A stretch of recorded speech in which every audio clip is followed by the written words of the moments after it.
ഇനി നമുക്ക് നോക്കാനുള്ളത് വാട്ട് ഈസ് ഡിമോണിറ്റൈസേഷൻ അല്ലെങ്കിൽ എന്താണ് നോട്ട് നിരോധനം. നമുക്കറിയാം ഇന്ത്യയിൽ 2016 നവംബർ 8 തീയതിയാണ് ഇന്ത്യൻ ഇക്കോണമിയിൽ നിന്ന് പൂർണ്ണമായി 500 രൂപയുടെയും 1000 രൂപയുടെയും കറൻസിയുടെ ലീഗൽ ടെൻഡർ അല്ലെങ്കിൽ അതിൻ്റെ നിയമപരമായ സാധുത ഇല്ലാതാക്കിയത്. അതായത് ആ നോട്ടുകൾ നിരോധിക്കപ്പെട്ടത്. ഇന്ത്യയിൽ ആകെ സർക്കുലേറ്റ് ചെയ്യപ്പെട്ടിരുന്ന മണിയുടെ സർക്കുലേറ്റ് ചെയ്യപ്പെട്ട പണത്തിൻ്റെ ഏകദേശം 86%, 86% ഈ 500 രൂപയുടെയും 1000 രൂപയുടെ നോട്ടുകളുടെ വാല്യൂ എന്ന് പറയുന്നത്.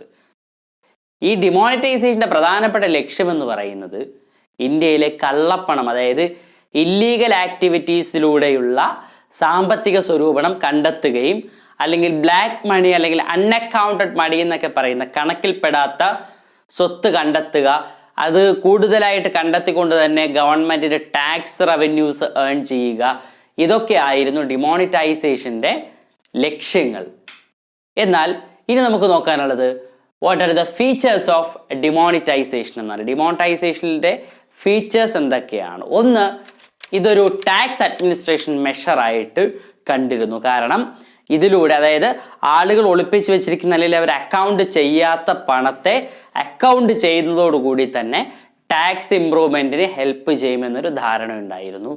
And second one, demonetisation is also interrupted as tax evasion. നമുക്കറിയാം ടാക്സ് ഇവേഷൻ, ഒരാൾ അല്ലെങ്കിൽ വ്യക്തികൾ അവർ കൊടുക്കേണ്ട ടാക്സിനെ ഇല്ലീഗലായിട്ട് ഒഴിവാക്കുന്നതിന്, ആ ടാക്സിൽ നിന്ന് അവർ ഒഴിവായി നിൽക്കുന്ന ഒരു രീതിയാണ് ടാക്സ് ഇവേഷൻ എന്ന് പറയുന്നത്. അത് ഒഴിവാക്കുക.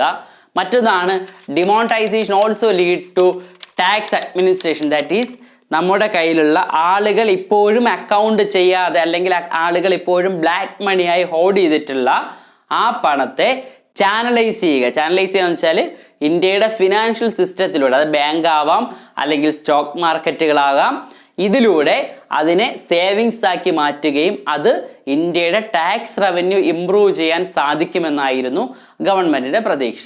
And final one, demonetisation is also create less cash or cashless or cash light economy. ഇന്ത്യയെ ഒരു ക്യാഷ്ലെസ് അല്ലെങ്കിൽ ക്യാഷ് ലൈറ്റ് അല്ലെങ്കിൽ ലെസ് ക്യാഷ്, അതായത് പണം നേരിട്ട് ഉപയോഗിക്കുന്ന രീതി ഒഴിവാക്കിക്കൊണ്ട് കൂടുതൽ ഡിജിറ്റലൈസ് ചെയ്യാനായിരുന്നു ഡിമോണിറ്റൈസേഷനിലൂടെ സർക്കാർ ഉദ്ദേശിച്ചിരുന്നത്.